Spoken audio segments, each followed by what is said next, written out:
Hey, gorgeous humans. I am really hopeful that this is working well.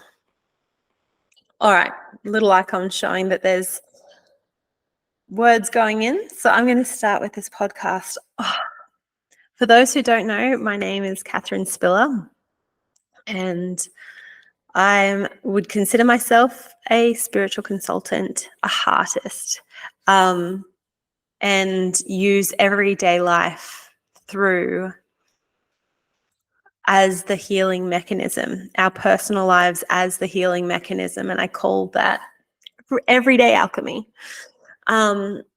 This episode particularly, I wanted to focus around the word homeostasis and the terror I've created in different health professionals by stating the word homeostasis.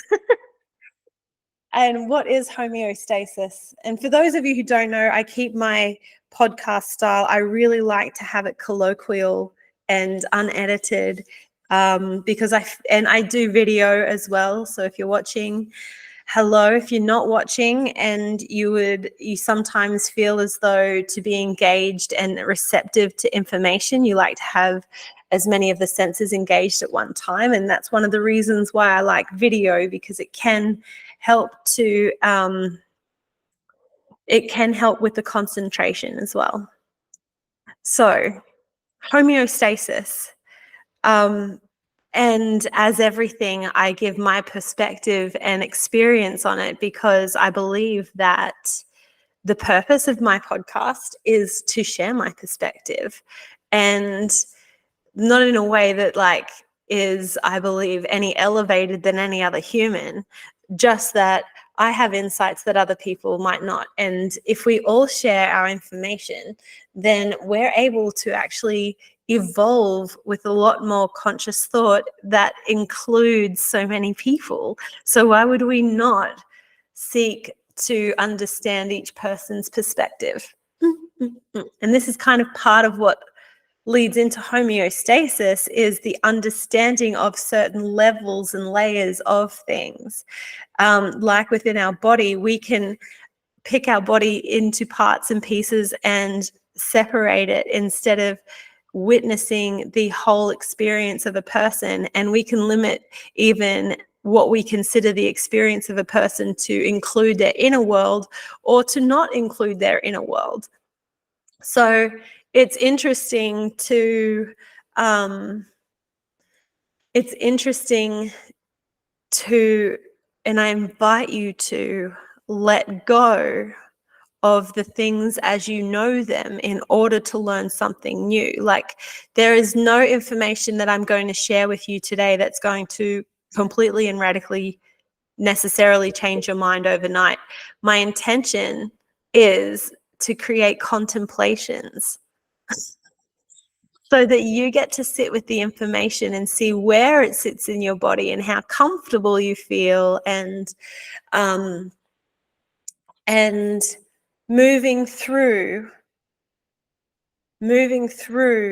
the different layers and levels of your body, and your life experience. Sorry, I'm getting distracted with different things in my mind.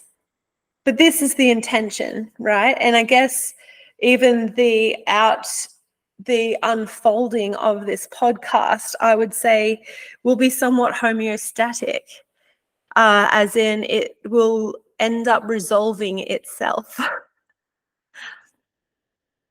So I'm just going to calm into my channel and ground into the nature of my physical body. And the way that I do that is I start to tap into all the senses, right? I start to tap in to my smell and therefore my breathing. I tap into the sensation in my skin because I find that really grounding. I tap into the sight and what I can see. I love having nature around me. And for those who don't know, I've got for those listening, don't know. For those who can't see the video, I've got a fiddle leaf fig tree behind me, and it's nice to feel supported in our nature. And one of the ways that we create a more homeostatic body is to connect to our nature. And ironically, it's actually homeostasis that's metaphysically aligned to our connection with the divine. It's like always there. It's always at work and at play. It's how willing we are to tap in. And then once you become so willing to tap in, right, and you start channeling and you start being able to connect and receive information and inspiration for the direction of your life, for not just the direction of your life, you then get faced with free will. And we can call that freedom and that sort of thing. But what it is it's a radical acknowledgement and acceptance of your responsibility of life. Like, yes, this is fun, and life is symbiotic. I'm sustaining life just as much as it's sustaining me. And if we come back to the conscious, the aspect of life that is conscious, that's usually where we start to sort of see we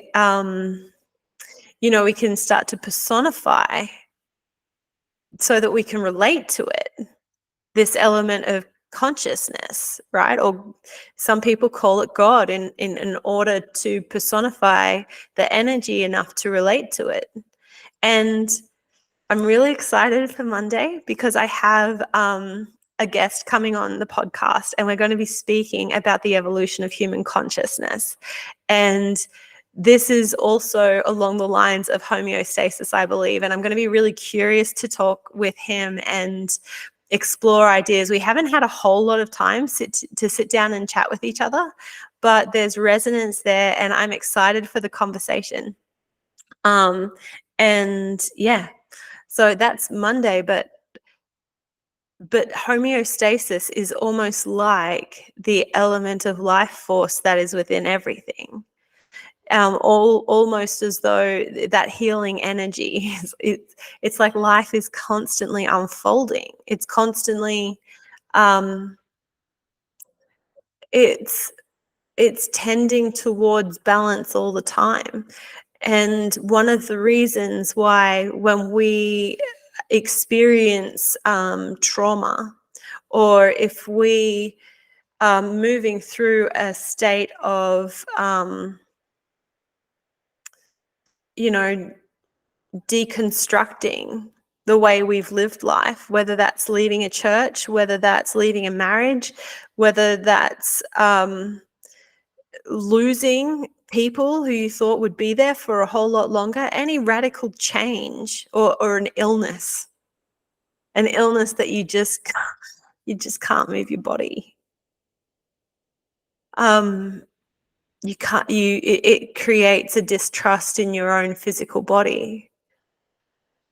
When we're faced with a lot of the elements of the unknown and how we have structured our faith and what we use our faith for, and really the belief behind the faith, it helps us to live and pursue life in a certain way and through a certain lens. And sometimes that lens isn't homeostatic. It creates balance in one area, but it doesn't create balance in all areas of the life. And throughout my life experience, I've been able to come to a place of what I believe is homeostasis every time I tap into the energy of God. And I was fortunate. I've been so privileged. Oh, yes, I am still here. Stay in the call. I'm using Google Meet.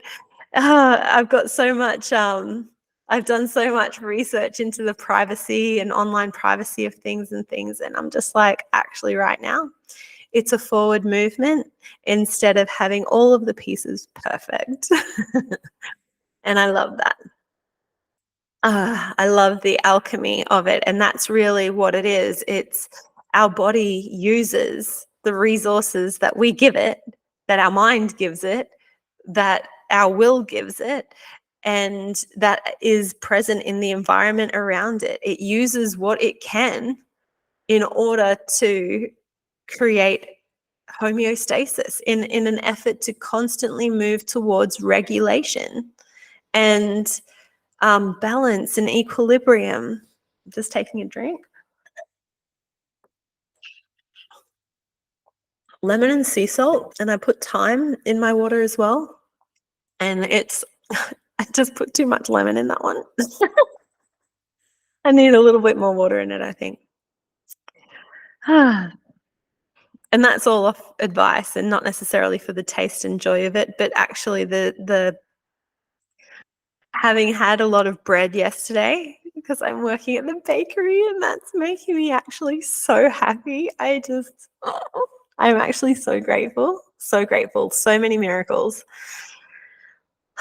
And to balance the bread from yesterday, I like the acidity and savoriness of the lemon and things like that. And one of the aspects of homeostasis, or even creating equilibrium or peace again, is alchemy, right?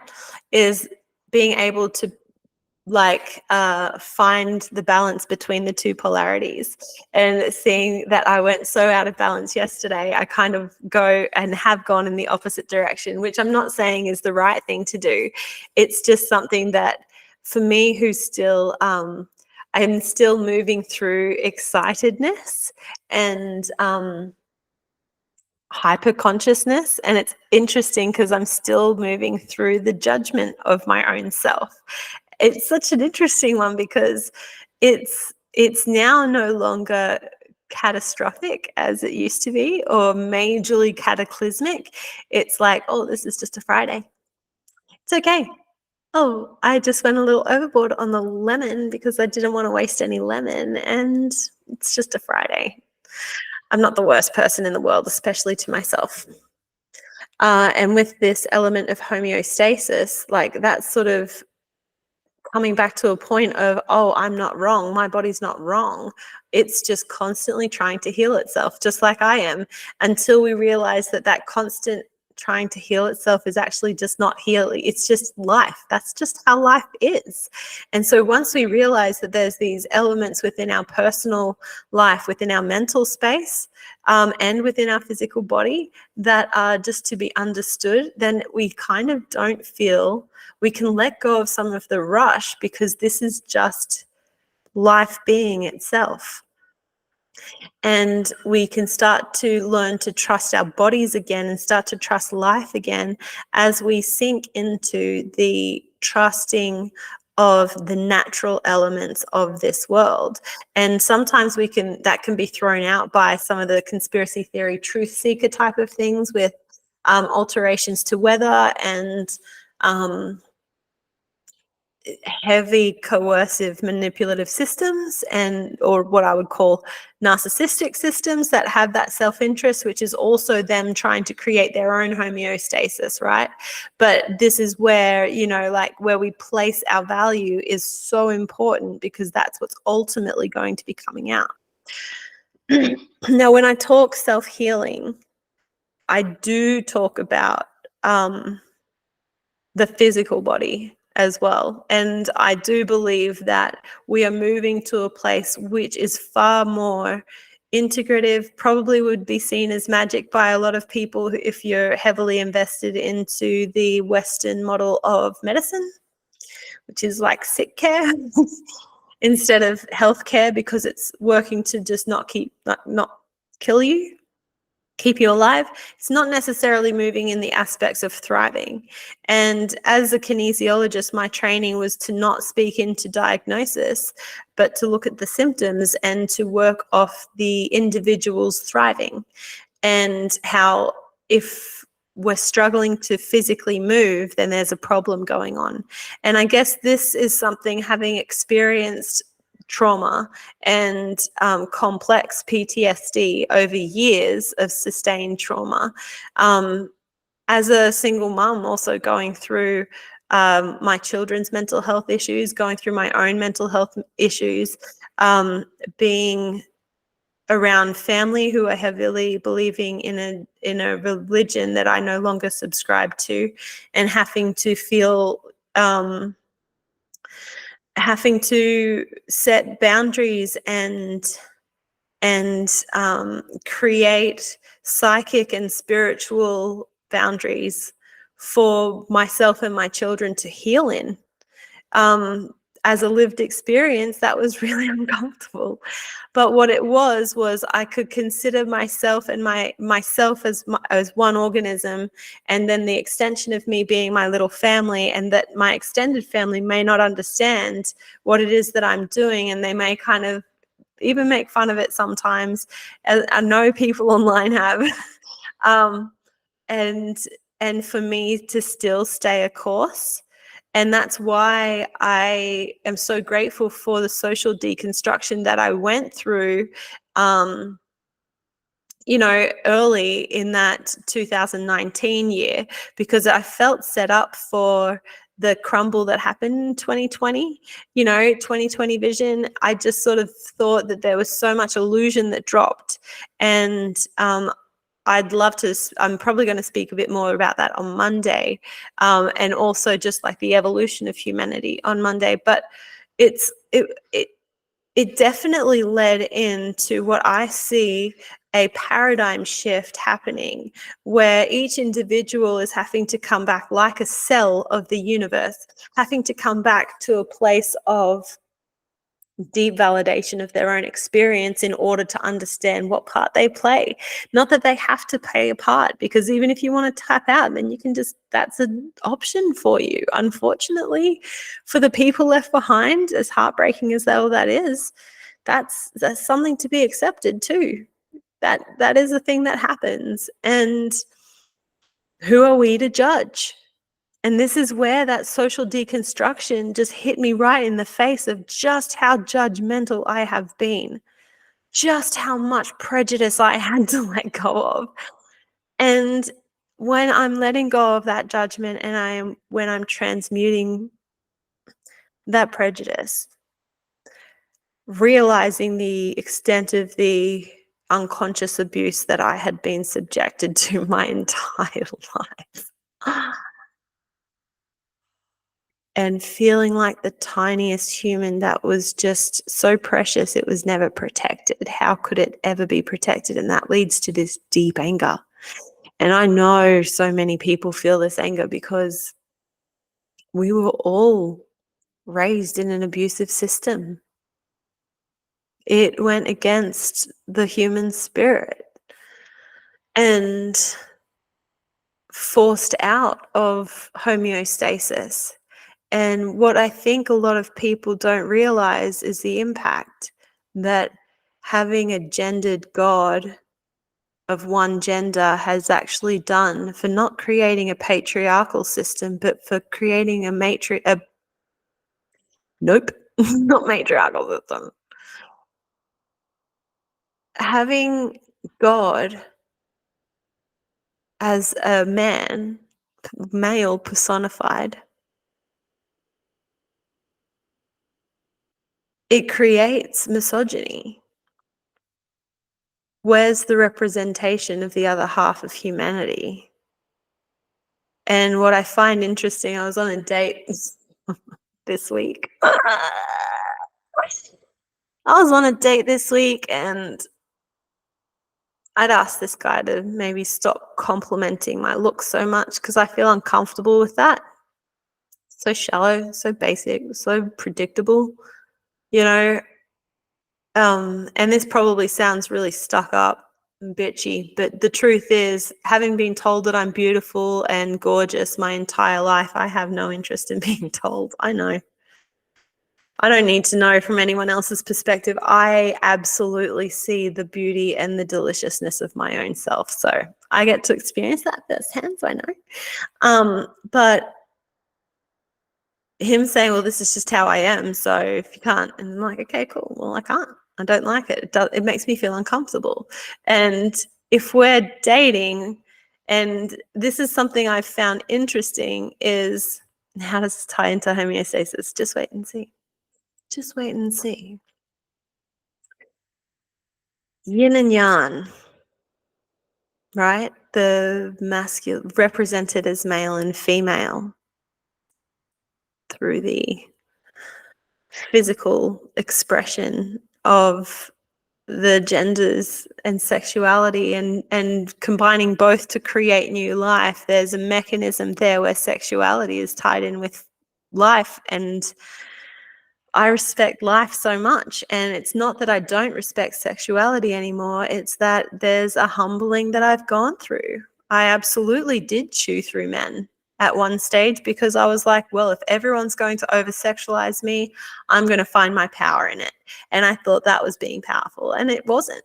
To me, it was soul crushing because it was not what I wanted the most. It's what I thought I was doing to be tough, and I was hiding behind the toughness of myself. And I still had my softness, but I wouldn't show it so openly because I felt as though I had to become tough in a world that wasn't built to consider me as a woman.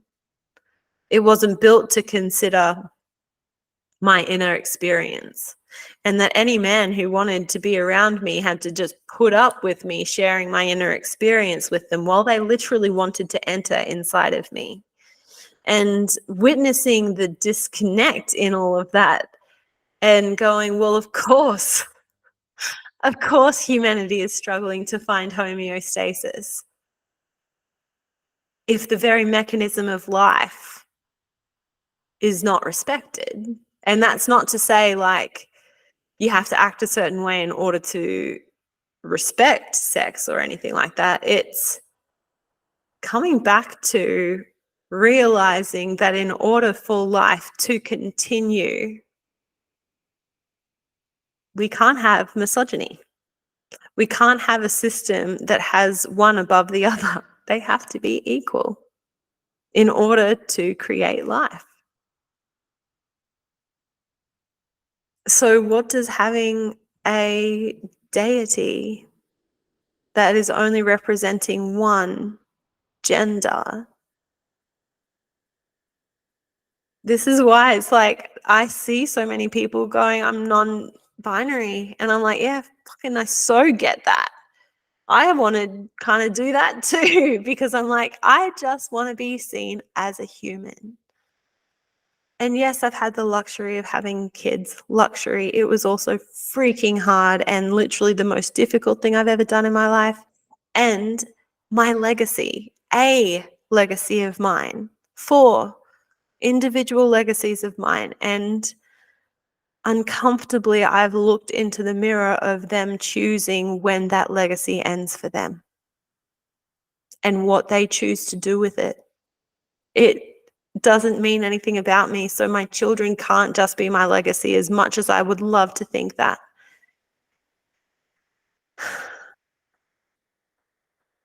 My children are life iterating itself. My children is an attempt of life towards homeostasis. And I read in this fatherhood book that I actually bought my ex-husband when he was becoming a father for the first time.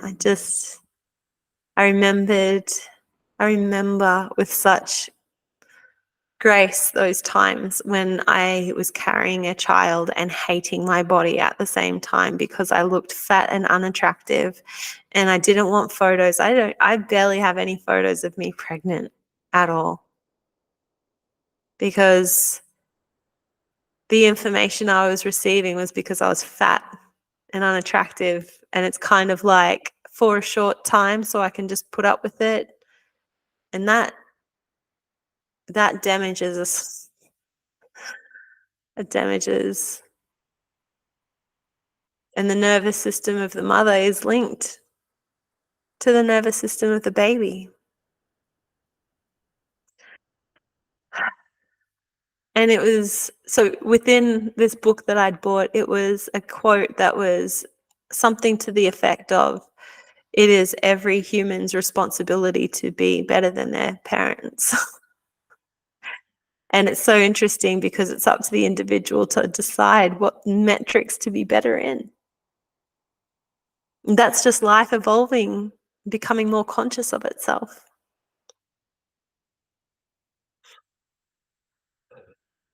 And one of the clearest and most impactful times that I experienced conscious self-healing consciously was when I was 22 years old. I was happy in my 1950s way of approaching life whilst also doing the books for the business. And I had one little baby, and I knew that I had other children to have. I knew that. I knew that that was also predetermined for me based on that 1950s model, the church model. And I also wanted it. I also loved the idea of that. I loved it. And I wasn't falling pregnant easily like I did the first time I fell pregnant straight away. And so very grateful. I've had 4 healthy pregnancies. And this time I wasn't falling pregnant and I was 22 and it wasn't happening. And realized through a false pregnancy that I actually had a cyst on my ovary that was the size of a grapefruit. It was 8 centimeters diameter. And the gynecologist was saying that if it burst, then it would take the ovary. And that I needed to get this laparoscopy and it would cost about $3,500. And if I waited in the system, it would take 2 years type of thing. And I'm like, well, what caused this? Because if I just cut it out, like, won't it just grow back? And he's like, and I said, is it possible that the pill caused this? Or Implanon, because I had Implanon in as well. And he's like, no, there's just absolutely no way. But when he was explaining how cysts happen, I couldn't see how the pill doesn't affect it. And so what I did was I went and did my own research. And because 3,500 was a lot of money back then for newly marrieds. And so I had to try and find a way to heal myself or to face God in not procreating more of life, which was my role as a wife and mother. So I knew that I had a consciousness within me that would not be able to ignore God's request for me to be a mum. So I went in deep dive into faith and prayer and decided to change aspects of my diet and my approach. And every night I just laid it with the Lord. I just left it there in faith.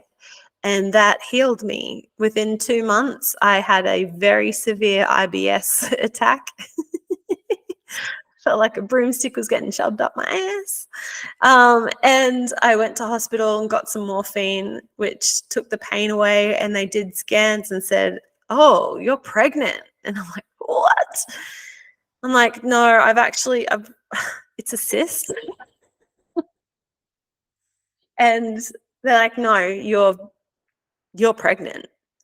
And the cyst was completely gone. And I was pregnant within 2 months of finding out that was it 2 months of finding out. I just did a deep dive, like heavy research the whole month and evidence that the body can into homeostasis pretty much. I was like looking, I had come across lots of different people who, like, I was big into Louise Hay, and I also have a sister who was just constantly sharing information with me that she was learning, because she was a nurse and also big into alternative health for her son who was vax injured.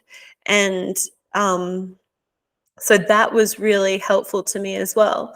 And also just being around faith and faithful humans, I believe, was really helpful and beneficial to me as well.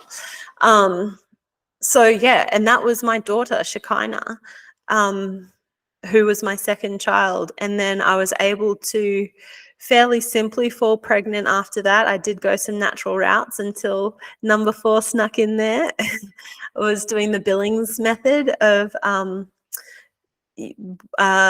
understanding my cycle through numbers, and realized crossing into the Northern Hemisphere would actually disrupt that. And then we welcomed number 4 from one possibility in Turkey. And he loves to remind us of that. And then I knew that I was done with having children. And so those have been my pregnancies, and that I consider myself so privileged. And because I have sisters who have not, and not just sisters, but soul sisters and friends who have not been able to fall pregnant easily and who haven't had children. And I understand that societally that's something that that women struggle with. And, you know, if we're talking about the evolution of the individual, and we're creating this picture in society that there is one way to live to feel fulfilled, then there's going to be people who miss out. And one of the beautiful, beautiful, beautiful benefits of social media is that we are showing people happiness through alternative living. It's so exciting. You get to choose how to be. We are in a life, because of where our fathers have come from, it is up to us to evolve, not to be like them, but to evolve beyond them. And we can be the parents and the forebearers of the next generation of humanity, which is looking for homeostasis. I get so excited. I get so excited about this. I am so passionate about this. The evolution of humanity is an individual job. It happens within the home. You as a parent are doing the most sacred job of life perpetuating itself. Every little seed, every word you say, every moment of conscious presence, and then also of conscious disconnection, because both are essential. You look at the hero's journey. There is a dark night of the soul. I promise you, you're not going to hear God's voice or feel that deep connection every time you reach out for it. You're not. Uncomfortably, I'm sorry. Because there's this mechanism of will. And if you look at the creation story or the plan of salvation, you will see that the one thing that God protected more than salvation was freedom of choice, to choose. More than salvation, it was the fact that we choose what we choose. There's a choice. And he knew that by that, that's how the story goes. I don't see that energy as masculine. I see it as integrated, feminine and masculine. It's not a body. It animates trees. It helps me breathe. It's not personified. That is egotistical, to assume that the creator of this entire divine intelligence is human. That's just a little beyond me. And it's okay. Like, you're allowed to think something differently. I just know for me, the more I sank into this relationship with a heavenly father, sky daddy, whatever you want to call it, but it was gentle and loving to me. And it was sometimes came to me in a funny way and colloquially. And I interacted with this nurturing, warm energy that I really desired from like a mother figure. So, and to be held through like what I believe, is Mother Nature, and then integrating that with Father Time to create a homeostasis within my own life experience and pace. And that this bigger part of me is integrating with this life here through the metrics of Mother Nature and Father Time, if we want to call it that. Because we have physical structure, and then we have an unconscious structure that we don't maybe see, but we see the effects of, just like the wind and just like electricity, just like magnetism. We see and feel the effects of it. It's an inner experience sometimes, the magnetism. And that's where we speak about the polarities in the body and how they start to alchemize together through the life experience. And this is the simpler, gentler healing that we all know is possible. Homeostasis, it's right there. It's underlying all of life, because life is narcissistic. It has an interest in self-preservation. And if we come from mere only self-preserving and not thriving, like we see animals fight as though there is lack. Sometimes. Some animals, apex animals, the winners. But if you observe life and you slow down to the pace of nature and you place yourself in nature, you'll understand that it's not fighting. It's celebrating. It's fully expressed. It's embodying its spectrums. And as conscious beings on this earth, that's also kind of why we're here, to expand our spectrums. So I hope this has created some contemplation for you. In what ways, in what beliefs can you create new evidence that will support your homeostasis, support the embodied essence, the innocence of who you are, and who you are when you are divinely connected to the aspect of life that is all-seeing and all-knowing.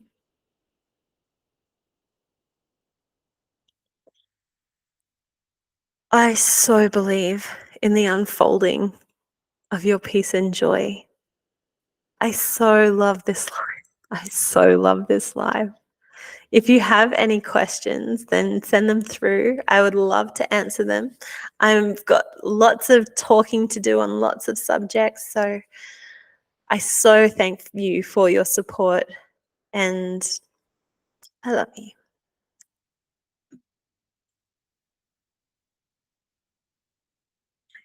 Hang on, I actually need to stop the recording first. Thanks, bye.